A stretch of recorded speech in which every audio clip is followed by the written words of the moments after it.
Hello Internet, this is Scott with Scott's Garage, and today I am privileged to be working on my daughter's 2006 Ford Fusion.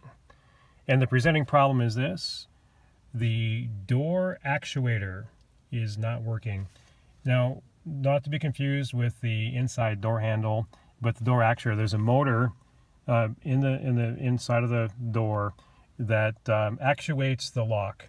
So when she goes to unlock the car or to lock it, all the other doors work, but if you notice this one, nothing's happening. And you can hear the motors in the other doors that are working to move that, but no noise in this door. So in this episode of Scott's Garage, I'll show you how to replace the door lock actuator, which is built into the door latch on the side of the door. Go. Okay, the first thing we need to do is remove the handle inside bezel, for lack of a better word, and there is a cover for a screw right here, and simply use a little pick. I got this at Harbor Freight, a kit for like $1.99. It's a perfect little pick, and there's a place on top here where it's designed so that you can just get below it with the pick.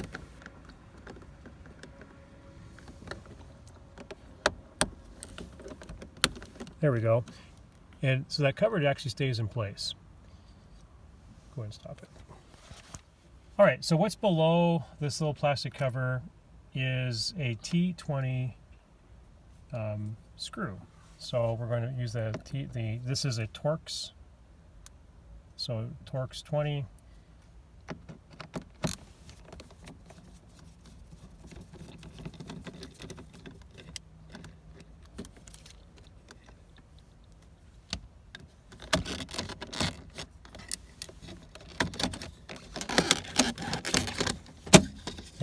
And that pops out. Make sure you keep the screw in a safe spot. And we'll also disconnect this wire cable right here. Just push right there, and it comes right out. Okay, we have to remove this. This is a little triangle spot piece. It also contains a speaker. And the reason for that is that the door panel, there's a couple of screws here I'll show you in a second.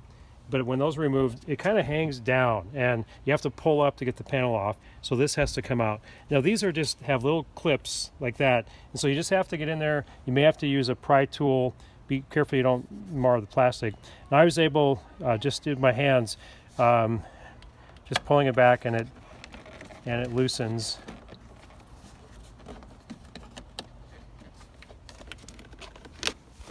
And that's good enough. It's just out of place. Now the next thing is that there are two Torx T20 screws, one on the very bottom right here and one on the side. So with the Torx,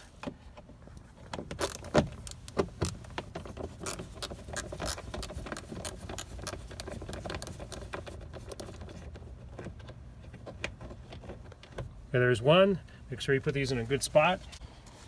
Here is the other one.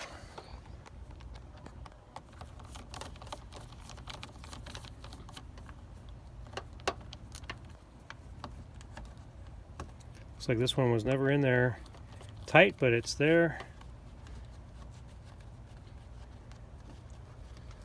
Okay, I'm going to set these two screws aside. Okay, right in here and also on this side, there are pins that they go in and they lock, and you just have to, either with a plastic pry tool, I'm using my hands, you just have to get in there and you have to pull out, and I've already done it, and I'll show you once this is off what it looks like.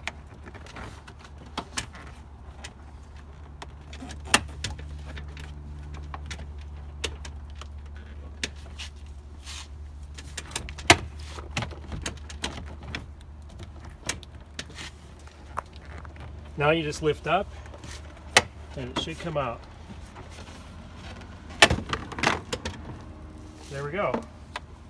Okay, the panel is off, and this is what I'm talking about. These things right here, you have to pop those. So there's actually several, 1, 2, 3, a couple that are broken here, but you have to pop those out, and then the panel will lift up. Okay, go. Okay, next we need to remove this inner panel. There are 9 bolts.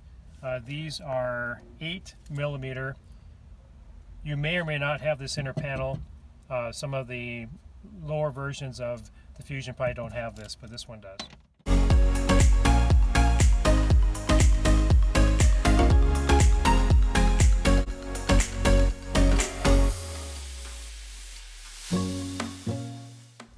There's actually a 10th bolt. It's underneath the wiring harness here, just so you know. Right down there.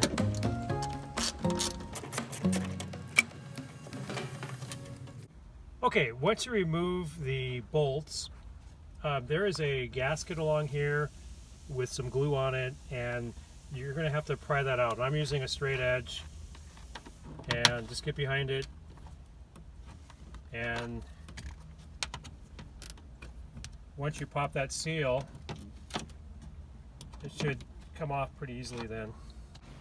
Okay, Ford did a good job of preventing you from changing the actuator. This is metal, and there are 2 rivets here holding a bracket for the windshield. I really don't want to mess with that, but that might be the only way. I may have to drill these 2 rivets out to get this metal plate out to reach the activator. But I come up with plan B, and plan B is I took the speaker out, and it's the T20 screws, and I'm hoping that I can reach in there, loosen these bolts, and just get it to a point where I can grab it from here. We will see.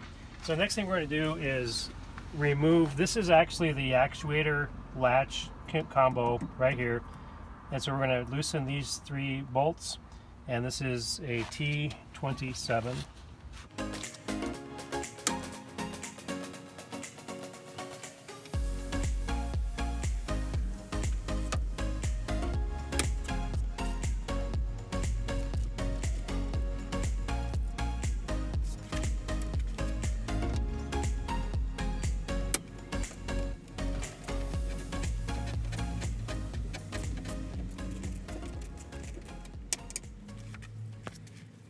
Both of these cables are attached to here, so I am going to loosen these cables.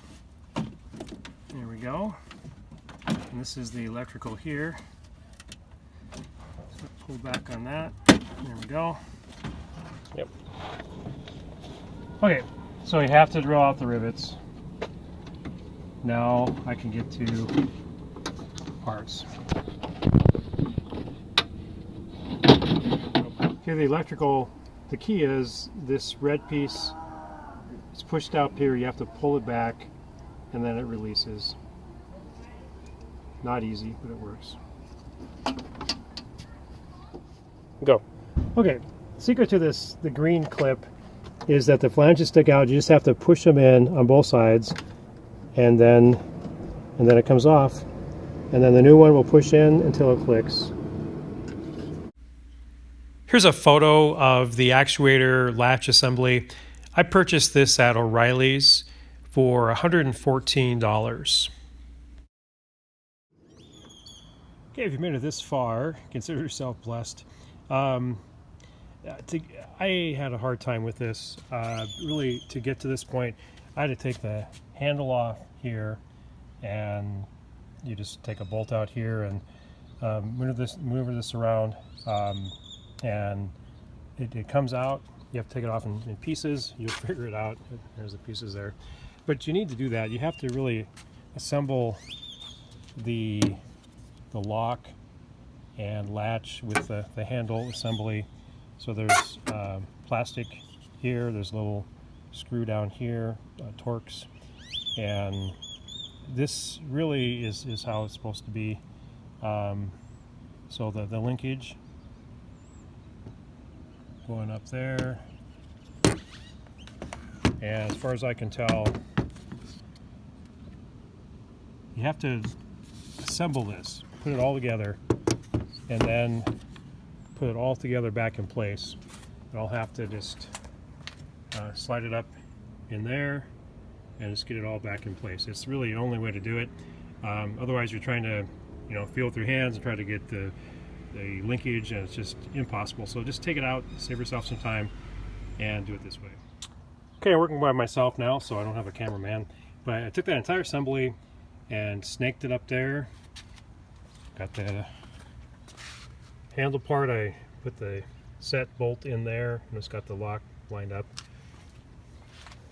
Now what I'm going to do before I put these screws in, because now I still have some, you can still move it back here, you can see that. So it's not in place yet, so I can now hook up right here. My finger is pointing, it's kind of hard to see. That is the inside latch. So that's going to go here, and I'm just going to get the cable in place and snap it in place, and then I will proceed to tighten up the 3 bolts here. Okay, got the inside latch, as I said, in place, and then I'm going to hook up the electrical.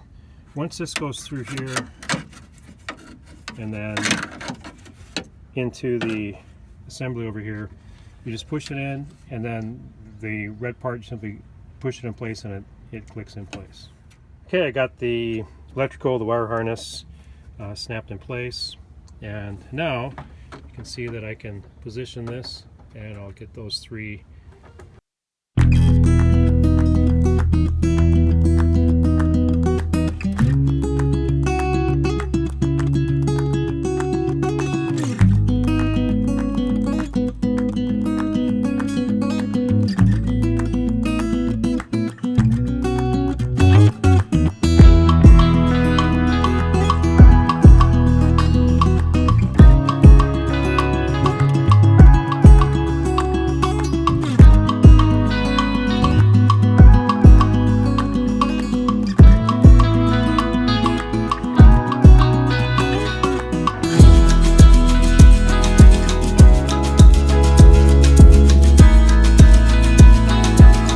Okay, I got everything wrapped up.